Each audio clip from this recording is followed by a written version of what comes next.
Bienvenue dans le contenant alchimique du boulot enchanté, l'accompagnement en réalisation personnelle. Je suis Amélie et je vous partage à travers ces quelques mots mes réflexions pour mener une vie plus consciente, libre et responsable, pour mieux vivre votre incarnation.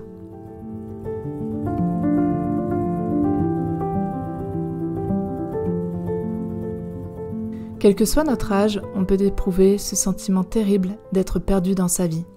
On n'est plus capable de donner du sens à ce que l'on fait, on ne ressent pas d'enthousiasme aux études que l'on a choisies, au travail que l'on accomplit, à la vie de couple ou de famille que l'on mène.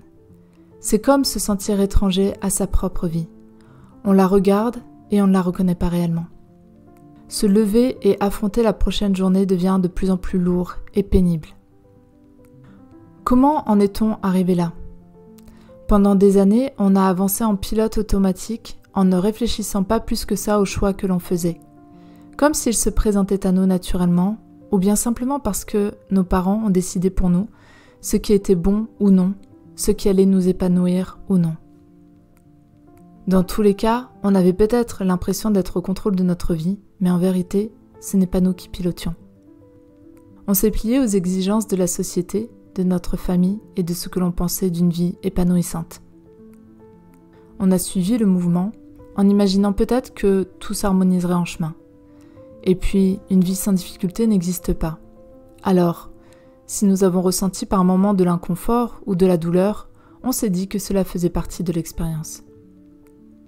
Mais jusqu'à quel point la souffrance est-elle acceptable ? À quel point faut-il nous abîmer pour que nous comprenions que nous n'arpentons pas la bonne voie ? C'est-à-dire celle susceptible de réellement contribuer à notre bonheur, à nous faire vivre des expériences nourrissantes et grandissantes. Car le but de la vie, n'est-il pas d'évoluer vers davantage d'harmonie, de paix et de joie ? Habitués à endurer la douleur, nous nous sommes anesthésiés en route, n'étant plus du tout capables de discerner ce qui nous fait du bien de ce qui nous détruit. Pour savoir alors si nous avançons dans la bonne direction, une souffrance encore plus grande doit se manifester pour que nous réalisions que nous nous faisons du mal. Que notre être ne peut plus continuer ainsi à faire semblant d'être heureux alors que cette existence ne lui convient pas. Aussi paradoxal que cela puisse paraître, se sentir perdu est une bonne nouvelle en soi. Le message remonte à la surface de la conscience. Il est temps d'observer la situation, d'en comprendre les dissonances et les incohérences et de trouver des solutions pour réharmoniser l'ensemble. Parce que des voies salutaires existent pour sortir de cette impasse. Il est possible de retrouver sa boussole intérieure qui permettra enfin de naviguer avec des perspectives réjouissantes et non, à vue, un jour de brouillard. Se sentir perdu, c'est être dans un sentiment de confusion intense où l'on n'arrive pas à discerner exactement ce qu'il se passe. On peut même ruminer des pensées sombres qui vont peu à peu envahir notre intériorité. Il est indispensable de sortir de l'isolement et de partager ce que l'on vit à quelqu'un.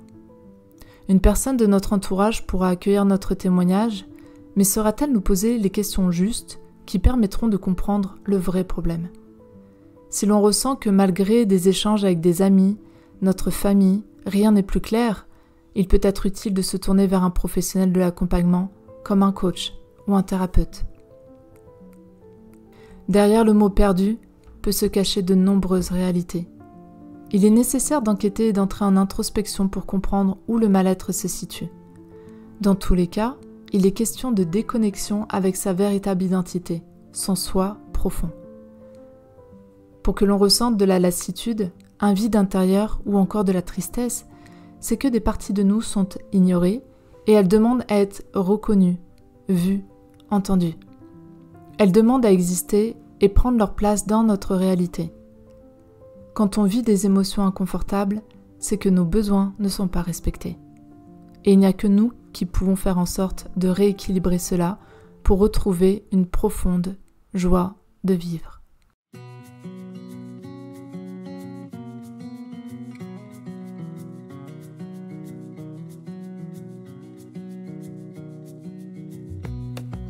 Mon accompagnement Vivre son incarnation est destiné à toute personne se sentant perdue.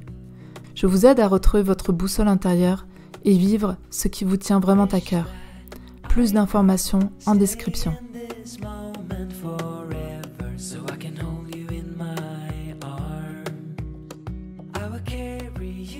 Si vous appréciez mon contenu, vous pouvez faire des gestes simples et gratuits pour exprimer votre soutien.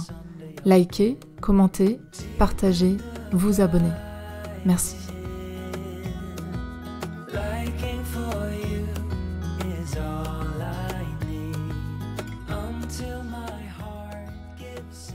Pour les sourds, malentendants ou ceux qui préfèrent lire, ce contenu est disponible en format écrit sur mon site internet www.lebouleauenchanté.com.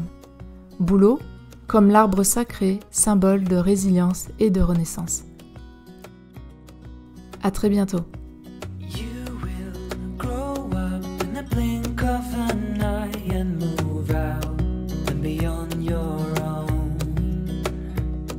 But no matter what comes your way, I will stay